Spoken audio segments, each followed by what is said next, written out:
Welcome to DNF. This is a podcast about Formula One racing, which to this point in 2023, Jessica Smetana, had been an uninterrupted streak of Red Bull dominance, of Max Verstappen hegemony, until Singapore. Woohoo! Are we celebrating? Can we celebrate? We can celebrate. We could Spencer, a week ago, we were like, the sport is in crisis mode. People want to be entertained. They don't want to watch the same guy win every week. And now I feel like we spoke it into existence. We knew it was going to happen eventually, and it finally happened. This is my favorite thing. As a fan of any sport, you can say this. You should be like, hey, it's happening. Next week it's happening. All we had to do was 10 times in a row say that. Yes. And eventually... And it came true. Right. It came true. Did I think it would happen like 6 weeks ago? Yeah, kind of. Manifesting is real. All you have to do is be wrong enough times, and eventually you will be right. And let's unpack how improbable the Ferrari victory at Singapore was, given everything that's happened. Okay? Coming into this race, okay, we had... I think, is this a 3-month streak? Like when you include the breaks and everything, do we have 3 months of nothing but Max Verstappen at the pole at the finish? I think it goes, Sergio Perez won a couple, but I think it goes back to even Brazil 2022. Yeah. That one of the two of them has finished in first place, which is a long time, like a year. So yeah, that's a long time to see the thing. And of all the teams you thought would break the stranglehold on the one spot, all right, Ferrari, I'm just going to say, not my first pick.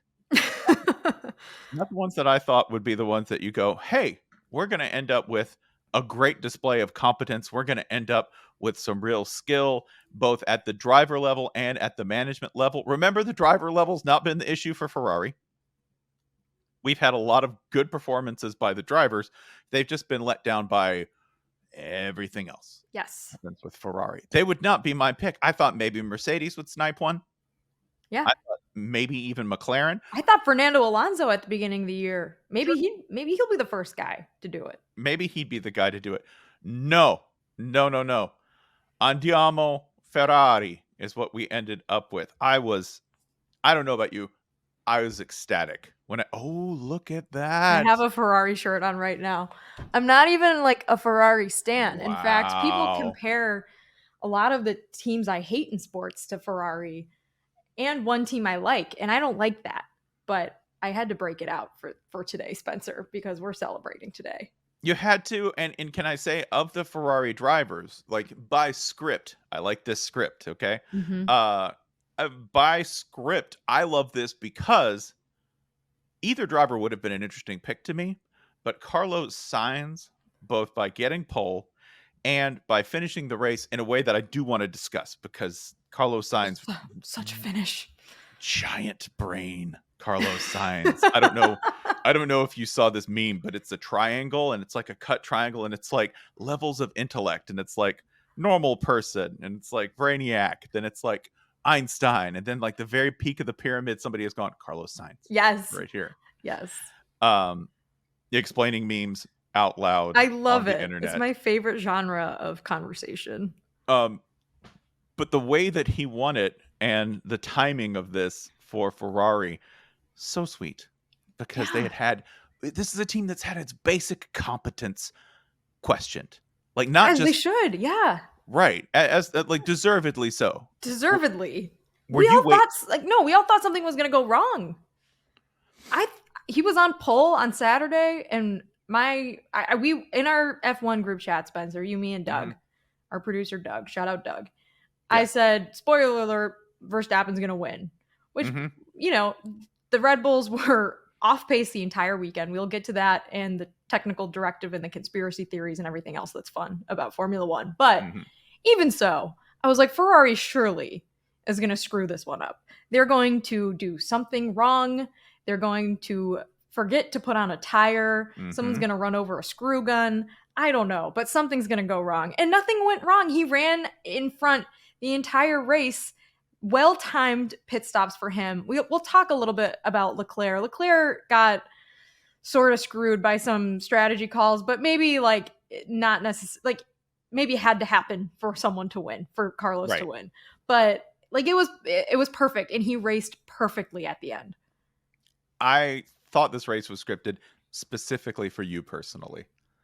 Once Sainz got in there and then Lando Norris had the 2 spot, I thought, oh, if this plays out the way that I think it could, this is the Jessica Smetana.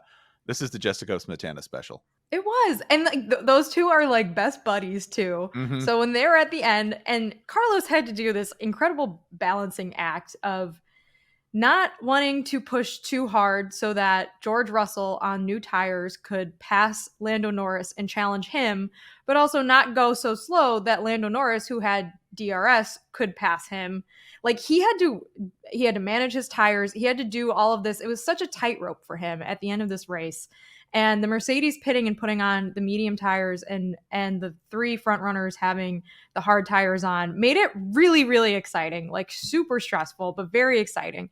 And I think he should get so much credit for walking along that tightrope perfectly, because other drivers in the same position, like we saw with George Russell, a tiny, tiny millimeter of a mistake, and that's your entire race. All of the strategy, all of the hard racing goes out the window in the final lap. And Carlos didn't make a single mistake. He did it perfectly. See, that's what I was anticipating. I thought when I, at my most Ferrari cynical, okay, that's a technical term. Baseline is Ferrari cynical. Right. To be Ferrari cynical, to see good things happening for this Ferrari team and instantly think, oh, well, they're going to screw that up.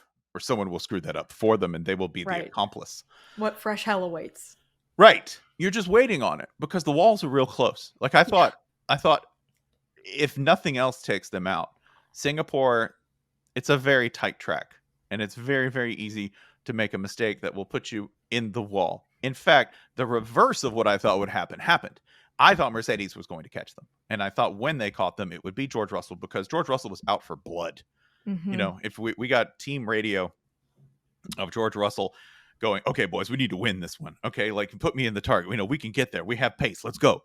Like I thought Russell thought he had it in the bag, and he ends up binning it super late in the race in the final stretches and getting Ferrari'd. I thought like that was it's a verb now. It is. It's a verb. Yeah. Mercedes got Ferrari'd. They Ferrari'd themselves. And just a joy to see, especially because I know the payoff whenever Carlos Sainz wins is that he's going to sing a Sade song.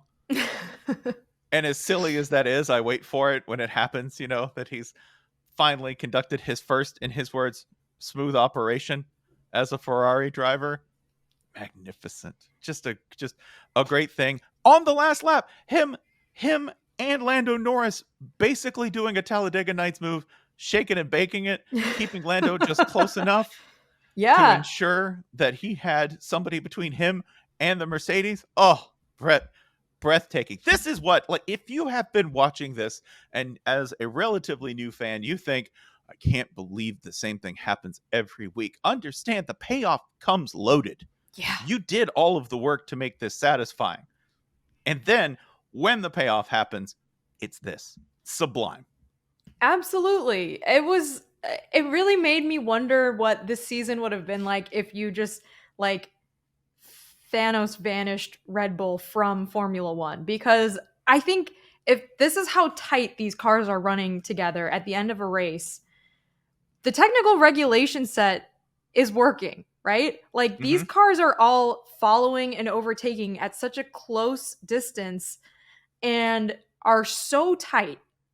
And most of the time we see it happen sort of like in the midfield while Verstappen is 30 seconds ahead. And it's not this, like, you're not going to manage your tires the same way. You're not going to be like fighting for position the same way as when you're in the front 3, right? So like, it's hard to imagine one for one if you just take Verstappen out, like what it's like. But if Red Bull doesn't exist this season, and this is how close it is now that McLaren's running at the top, Mercedes has fixed their issues, and Ferrari's not making stupid ass strategy mistakes, like this is what I signed up for. This is great. I love it. I also want to talk about a fantastic finish for Lando Norris. This to me is, this is of course old teammates reuniting for besties. Yeah, besties reuniting for a glorious finish. This continues one of my favorite storylines this year, which is the McLaren comeback. That orange has been a very, very beautiful color over the second half of this season, as they have figured out more and more and more about what makes that car work and about how to put them in the best position, about consistently good performances from rookie Oscar Piastri and from the guy that they view as their bellwether, Lando Norris. I love it. This is nothing but a continued upward happy trajectory for McLaren. I love that Mercedes had good competition between the two drivers, and we're still figuring and are still trying to make the best of that car. Absolutely adore that was a key storyline. And I wanted to get to this because I think you definitely have some thoughts, and at least have been observing the conspiracy theories a little more closely than I have about the struggles of Red Bull. Mm-hmm. This is the hole in the story that we've been talking about. We've talked about the happy finish for Carlos Sainz, okay? We've talked about the smooth operator. We've talked about the bromance between the two drivers that was evident in the teamwork that they exhibited across teams on the final stages of this race. And we've talked about Mercedes continuing to improve. We have not talked about the elephant in the room, which is Red Bull struggling at Singapore, period. Both drivers across the team. Yeah. So I think the conspiracy theory is that the most recent Formula One technical directive targeted a flexible floor component that the Red Bull was using, and they've had to now remove it or adjust it, and is impacting their overall pace. And this is a targeted directive to even the playing field, because Formula One can't let Max Verstappen keep getting away with it. Now, before we debunk the conspiracy theory, Spencer, does that sound plausible? Let's enter a realm that we call I'm gonna call it, let's just call it Newyland. Newyland, okay? Which is where the gap between the technical understanding of what actually makes these cars dominant and the fans' perspective, the gap is so vast that I can attribute it to magic if I really wanted to. I could, because usually the answer, if you go to the people who know what they're talking about, the answer isn't simply one thing. Yeah. It's not. It's usually a series of tweaks combined with the overall skill of production, combined with the skill of the driver. It's a complex equation, right? It's usually not one thing. Because if it's one thing and everyone knows it, then everyone else starts doing it, right? Like it's not that one thing. So let me say, is it plausible? Yes, it's plausible. If only because if it's taken this long for people whose jobs it is for it, what the hell is the common fan going to do with this information? Right? I find what's plausible about it to be that Formula One would, in a misguided effort to even the playing field, make a obvious change to a front runner's car and think that no one would find out that happened. Like, right. Has Formula One made regulation sets to even the playing field between cars in the past? Yes, that part's incredibly plausible. But the conspiratorial nature of it, which I think implies that it's done in secret and nefariously, doesn't necessarily match with what I think Formula One could actually pull off. Does that make any sense? It does make sense. I think that's and also, if you wanted to believe, like in my heart, I know if you want to believe a conspiracy, you're going to go ahead and believe it. Yeah. You will. It's going to give you power. It's going to give you some certainty. I can't take that away from you, even with like all the information in the world, especially when I don't have the information to refute the thing you want to believe. Because at this point, it's all happening behind doors and at such high technical levels that it's going to take me a month to understand it, right?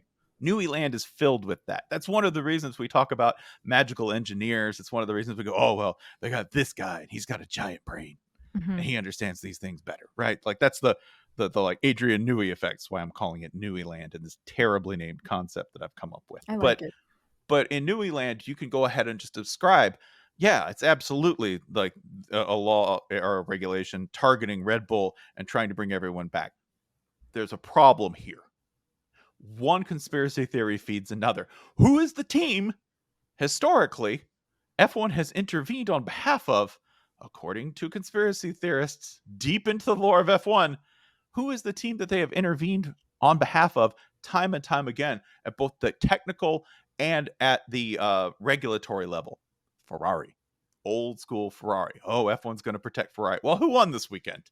Ferrari. so like, I don't think that's what happened, but it's definitely, for somebody who wants to believe that and is already sort of like buying lock, stock, and barrel into certain historical theories of how things work in F1, it's just not good. Yeah. It's not a great look. And also, by the way, for Red Bull fans, this you could go ahead and just buy this too, because what does it do?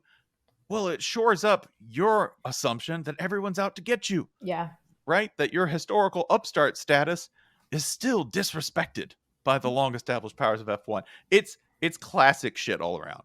I think like if there's anything that convinces me that this is not a conspiracy theory, it's that Christian Horner has said that it's not, and he would be the most inclined to be like, hey, wait a second, this is not fair, because we've seen him do that, like with the whole porpoising thing last season. Like he's gonna be the first guy that's like, this is not fair, nothing is fair, like we didn't go over our cost cap, we just spent a lot of money on catering, like he would not be quiet about it, and he would not vouch for Formula One if that were the case. And Red Bull's excuse for the poor showing in Singapore was frankly a very simple one that I think does it for me, which is that they screwed up the setup on Friday because they had to change the ride height to suit the Singapore street circuit, and it was different than what they anticipated. And once they screwed up the setup, they couldn't fix it in time to run the race that they should be able to run with their car. Ipso facto, Verstappen and Perez finish out of the podium, but still have, decent enough races that they get some points. Yeah, I think y'all will be fine. Yeah. Yeah, seems unfortunately. Yeah. Like it would be great if the last leg of races in this season ended up being hyper competitive. It is interesting to me though when you talk about ride height that like, okay, we do have, just my own selfish interests, I will be at the Vegas race. That's a street circuit. It is. Are we going to have ride height issues there? Is that something that you might? Yeah. Right. Just a first time track, right? Breaking it in. I'm intrigued because Singapore's been on the calendar for a while now. So my question is like, how did they screw it up so bad? Like this is a team notorious for not screwing things up. Like there's been other street circuits on the calendar this season. They've gotten it right. So what was the issue here where they were so drastically off that they weren't competing for a podium? That I don't know. People make mistakes. Shit happens. I listened to a long, incredibly detailed breakdown of like the track surface the other day, and I'm like, sure, I'll take your word for it. I don't know. But that part is, I don't know, maybe indicative of some more issues down the road with the other street circuits, or maybe not. Who's to say? I would like to shout out one other driver from Singapore before we sort of move on to questions and discussion of the upcoming slate. Liam Lawson. Oh yeah. Liam Lawson. Damn, son. Yeah. Coming in cold, working, I think, at a disadvantage in several different fashions, and still coming up with a top 10 finish. Knocking the other Red Bulls out of qualifying on Saturday. Pretty solid race for him. Absolutely incredible. The AlphaTauri seat. Yeah, just consistent. And I think consistent given, and we really haven't talked too much about this, coming in cold and consistent on a track that is a bear. It is technically, it is a very difficult track to master. I mean, you could look at Red Bull if you want evidence of that. So Liam Lawson, nice work, dude. Absolutely stellar work on your part. Yeah. So, well, okay. Before we get to questions, I do want to mention something that happened right after we finished recording last week, which was Helmut Marko going on an Austrian like Red Bull streamed or produced show, saying that this is his quote. We know that Sergio Perez has problems in qualifying. He has fluctuations in form. He is a South American, and he's just not as completely focused in his head as Max Verstappen or as Sebastian Vettel. This is also not the first time that Helmut Marko, who is a high up member of the Red Bull team, has referred to Sergio Perez as a South American, even though Sergio Perez is from Mexico, which is part of North America. He got a ton of flack from Formula One fans, but like heard nothing from the FIA for a couple days after this. Again, it happened like early last week, like right after we recorded. And then eventually they wrote him a letter and were like, hey, warning, you can't say shit like this anymore. And that was it. That was the end of that entire fiasco, which I think is super embarrassing for him and for Red Bull. It makes Formula One look bad. Like, this kind of language is unacceptable and terrible and completely like, what are we doing here, buddy? Yeah. Thanks. Thank you for the insight, Helmut. Such famously distracted South Americans as Ayrton Senna, right? Like, yeah, just dumb as hell. Like, that's so dumb. Yeah, there's got to be. I think that should be an established like response from F1 organizationally, is that they should be able to just be like, Helmut Marko's dumb as hell. There's no place for that. It's unacceptable. Also, yeah, we don't want that around here. And it's stupid. And it's just incorrect and wrong. Like, what are you talking about? And if I were Sergio Perez, I'd be like, look at what I'm up against. This is crazy. It plays into so many of the worst stereotypes people might assume about the people in charge of the sport. Yeah. It plays right into them and gives them heft and enforces an image that certainly a lot of the drivers have been super vocal about fighting, if not the owners, and a lot of the things that the fans don't want to see across the world, right? Not especially up top, because part of F1's challenge is marketability, right? How do we market the sport, which has a double-edged sword of, it's a sport that is a very moneyed and luxury forward sport. Also, it's a very moneyed and luxury forward sport where there's not a whole lot of access either to get in it or to get in the building to watch it. That is, it's a double-edged sword. You want to grow, but there are inherent obstacles already. And then you have somebody who is very powerful within the sport saying this. It's on so many different levels unacceptable and stupid. All right, so we will move on to some listener questions. Spencer, where should we begin? I want to start with Liz Pilarski's question. Do you think Carlos and Lando made an unbreakable vow to help each other if they ever found themselves 1-2 in a GP? Yes. I believe in love, so yes. Yes, heart emoji. I do. I think that like one of the things that's so crazy about Formula One is how competitive it is between drivers and between teammates. And it is just an insanely competitive sport. And yet, like, I want to believe that there is some sort of like pact between the two of them not to ever screw the other one's race up or do anything like that. And maybe, like, I have to believe that if you're driving, you know exactly which cars are where and who's driving them, and you make decisions based off, like, when we see Max Verstappen and Lewis Hamilton go side by side, right, and like race really hard against each other, it has to be the same for when you like the other guy too, right? So yes, with a heart emoji. I think that that's true. I mean, think of Carlos's face when he realized who was behind him. That's a pretty good moment when he goes, oh, we get to do the thing. Yeah. I loved it. I loved it so much. Delightful. Honestly, it was so great. From 5 Pound Bag, should Leclerc just never pit? Yeah. Yeah. I mean, you thought about it? He got screwed by the double stack because there was so much traffic in the pit lane. Even though Ferrari did a really good job getting Carlos in and out, he had to wait so he didn't get in the way of another car coming through, because that's how close they were all running when they all came into pit. So that totally, I guess, not like backfired, but I think Ferrari knew they had to run they ran two different strategies, right? So like you can't really compare the races 1-to-1, but you have to give the guy who's on pole the more favorable strategy. And obviously he's going to come into the pit lane first because he's ahead. So Charles, was it the right call to pit him? Like probably yes, but that is the no pun intended. That's the pitfall, is that all the guys were bunched up right there and it totally screwed him up. There is also a running gag here, which is if a driver for Ferrari is going to end up getting the butt end of one of Ferrari's decisions, it was going to be Leclerc this year, right?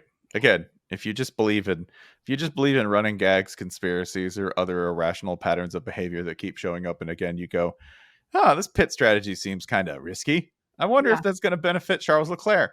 The answer this year is probably not. I want to go ahead and talk about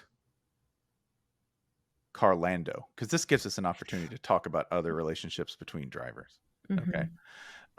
Which is from Sean. Of all relationships between drivers on competing teams, is Carlando the closest?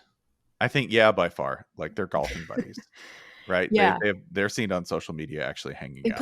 They play paddle together. And like Leclerc is kind of like part of the group too, and Max is kind of part of the group too. But like I do feel like if you're ever really down in the dumps and you need a smile on your face, just go on YouTube and watch any video of Carlos and Lando interacting, either when they were teammates or now. You will have the biggest smile on your face because it does seem like they really do love one another. They are besties. I can't even think of another friendship like theirs. Can you think of one among current drivers? Like, I feel like everyone low key hates each other under the surface. Yeah, I think that Lando and Max have a good professional relationship, right? I think they're pretty cordial. I don't think they have the like buddy, let's have let's have a boys weekend kind of energy that Lando and Carlos have. So they have the super professional kind of relationship. We don't really the people I wanted to talk about is like who do you never see? Like what drivers never ever hanging out? Valtteri's one of them, because Valtteri's like, I'm going to go ride a bike 400 miles into the wilderness, which is peak Finland right there, to be like, how are you spending your weekend? My girlfriend and I are biking to Lithuania. You know, you're so right, and yet I get the sense that everyone loves him. Like they do. There was a recent Formula One, which is like great. It's like this guy's never around, and yet still like everyone's like, yeah, he rules. There was a recent Formula One video where they were asking the players to guess who the baby pictures were of, and Valtteri's is like the most obvious little blonde Valtteri baby, blue eyes, like unmistakable. And after all the drivers like saw the picture, they all just started laughing, like they were giggling because it was such like they just love him and it's so adorable. I don't know, I love that.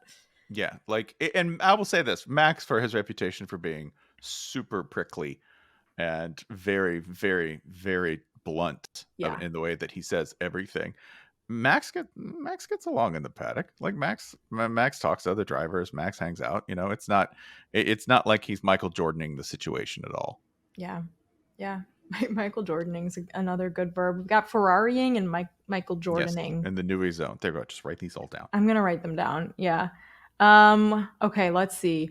We haven't really talked about Yuki Tsunoda and everything that befell him this weekend. Also, like the Max Verstappen lack of a grid penalty on Sunday, that was kind of bizarre that like nothing happened there, and like AlphaTauri didn't even like try to make a case for it with the stewards.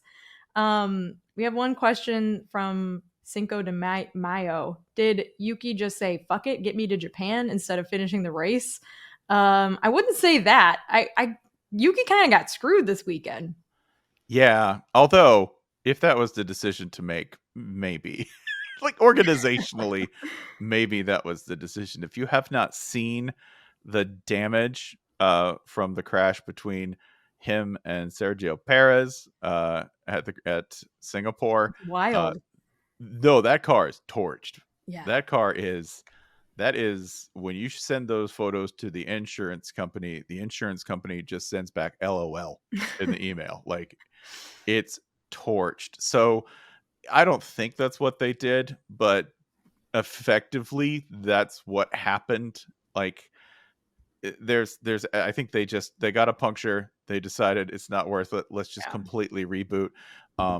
Not that's the flip side for AlphaTauri this weekend. You get one driver with a surprisingly great performance, and then you get their most consistent driver having a disaster of a weekend. Yeah, and speaking of totally totaled cars, Lance Stroll didn't even race on Sunday because his car was in such bad shape on Saturday, and the team said that he was still sore on Sunday and didn't race him, which I think is like a rare, good, cautious decision by sporting people that we don't see very often. Like I hope he's okay. I don't know what kind of shape he's in, but it was a nasty crash. His car looked like it was just like in pieces after that Saturday crash, but he did not race at all on Sunday. Yeah, and Alonso had a terrible day. So another bad Aston Martin weekend. Yeah, just this is maybe what we should have seen coming with a team that you were going, oh man, their performance is so much further ahead. Yeah, it's a lot like a team that peaks early season in any sport. You go, keep an eye on that. Wait for the regression to the mean. Regression to the mean. I was just going to say, water finds its level, so they say. Like, still, like, we are repeating the same line we've been saying for a month and a half about Aston Martin, which is, well, they're still way ahead of expectations and might be running out of gas on that, right? We might be at the point where we go, y'all might want to pick it up a little bit. There was a good question in here about the smooth operator, Carlos Sainz connection. It says, in honor of another appearance of Sainz smooth operator, what would be your dream pairing of current grid driver and signature song they sing after a great result? George Russell singing Baby by Justin Bieber. What? How did you just come up with that? Imagine the splendor of George Russell tunelessly singing Baby. Baby. When that, with his accent, it would be so innocent and pure. Jessica, I thought you were gonna do. I know you're a Florida guy, like a won't back down Max Verstappen sing along, because he doesn't back down. No, I think that would be good. Also, it's very, very to the point and very on brand for both him and Christian Horner. So I think it's probably a good go for him. Who's getting Pound Town? That's what I want to know. Who's going to sing Pound Town as they cross the finish line? Valtteri, for sure. Given that on this very broadcast, he proposed the notion of a full frontal spread. You're correct. God, we need to get him back on here. That was like the highlight of 2022 for me. Did you ever consider, by the way, that like an actual F1 driver, one of the very few people paid to do this on this program, came on and said, hey, maybe next time I'll just show the whole hog. Like, I've never met him before. He doesn't know me. He doesn't know you. He doesn't know Meadowlark and DNF. Doesn't know who's going to be listening. He's like, you know what? What if I showed you my penis in a photo? Maybe that'd be a top seller. Just absolutely bonkers. But yeah, Pound Town for Valtteri. Okay, I like it. I like it, Spencer.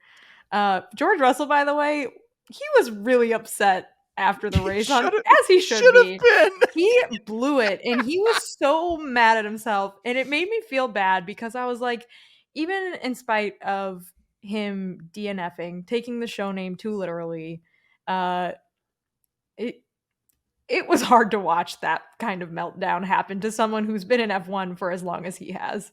He really cares, and I'm never gonna. I will say that for George. I don't think that's an act. I don't think we're getting the Russell Wilson, I'm running for president while, also doing my job and trying to convince everyone to like me. I think George Russell really cares. I think he thought they could win that race. And then two terrible things happened to him in a row. One, he looks up and Lando Norris is the guy in front of him. And Carlos Sainz is, gaming DRS to make sure that we're getting as obstructive a strategy towards the end of the race as possible. It's a bad spot to be in when you've got the gas and you have all the momentum you need, and the person in front of you does too. Also, he crashes. It would be frustrating to just finish third, and instead he ends up completely destroying his car and not finishing. I get it, man. Let it out. Also, I didn't even know this until yesterday, but Valtteri also DNF'd on the last lap, I think. Who would have, like, again, we're laughing because you're like, oh, sure. Okay, sure, yeah. What, like, Alfa Romeo, what happened? What's happening over there, guys? We're working some stuff out. Yeah. Holy shit. Are you guys okay? All right. Should we answer one or two more or Sure. Okay. What do we have here? I'm gonna say this this is always, I think, an interesting question. From William Marcy Tweed. Is it ever okay to root for Ferrari? Okay. Root for whoever you want. Like, is it okay to root for Ferrari? Is it okay to root for one of the one of the most continually competitive and prestigious racing brands in the world? Right? Yeah. I always thought if you root for Ferrari, you know what you can always fall back on? And I've said this before, but let's Dallas Cowboys? Romance. That's what you do for Ferrari. Right? You get racing, you get racing red. You get the, like, at Maranello, we make these seats custom for you, right? I don't know if you've known anyone who's bought a Ferrari. I know one person. It's not like I have boys who are continually picking these up. When you get the Ferrari experience, you can always cite they make it for you themselves. They hammer it out on a tree stump, and their racing team is carrying the legacy of so much greatness. They make movies. Like, think about that. If nothing else works out for you, the romance of being a Ferrari fan is of the kind where we get Adam Driver to play the guy who ran the company, right? That's a CEO movie. Don't think it's like, oh man, great innovator. No, that's a movie about a guy who made cars. And they make movies about you. So yeah, you could root for Ferrari before we consider even that, like, Carlos Sainz and Charles Leclerc, two really gifted drivers who are both in really good cars that are sometimes managed by people who, I don't know, appear to take naps during races or just to be playing the Switch, right? Like, just playing Animal Crossing during races. I don't know. Yeah. Is the Prime Minister of Italy a Ferrari fan? Yeah, she is. She took pictures with them at Monza. Right. Does that mean you can't root for them? No, I'm wearing a Ferrari shirt right now, but that is in the con column for sure. I'm an American. Our recent choices of leaders do not allow me to be overly judgmental in this, but to note, yeah, we won't do the what F1 team does Trump root for. Absolutely not. Game. That is a pathway straight to hell. If you want to, great for SEO though. Yeah, if you want to take a water slide straight to purgatory, let's do that. I do want to ask one Probably more. Haas, but yeah. I was going to say this is related. One more question. That is from Formula One. Does Gunter know he's in hell? Oh. Yes, and he doesn't care. No, because you know what? He's going to get 45 uninterrupted minutes of Drive to Survive time in the next season, regardless of what Haas does. I will never kick the cameras out. Never. He's going to threaten someone's meals. He's going to say some really crazy shit about a certain nationality. And everyone's going to love him anyways. I climb the mountain. My car's a shit. I am Gunter. Like, that's his whole life. He's fine. Can you imagine him with an advantage? And also, I wouldn't say North Carolina's hell. Like, it's not my favorite Carolina, but it's not that bad. They gotta listen. As long as Gunter gets to get his, quarterly spree at Nordstrom's, which is Belk. He's at Belk. Yeah, this is my favorite. My favorite F1 celebrity sighting is somebody being like, "I saw Gunter at Nordstrom's in North Carolina." He's too good for Belk. All right, he's definitely in hell then. Yeah. It's Southern style at bargain prices. Look into it, Gunter. All right, Spencer. Well, Formula One will be back next weekend in Japan for the Japanese Grand Prix. It's always a good one. It's going to be at 1 a.m. So TBD if I'll watch it live. I guess it depends if I'm still awake celebrating a Notre Dame victory or drinking my sorrows away from a Notre Dame defeat. We'll see. But we'll do a pod next week anyways. Absolutely. We got to talk about one of the coolest tracks in F1, Suzuka. Moving to the front of the calendar next year, Spencer. It's going to be in April, so we'll As it get should. we'll get two of these pretty close together, which is kind of cool. Ooh, you know what? If it's in April, that means I might go. I actually looked into it. All right, let's follow up. Let's follow up on this because DNF goes to Suzuka. That's a discussion we need to have. I'm down. All right, we'll see you next week, but not in Suzuka, here.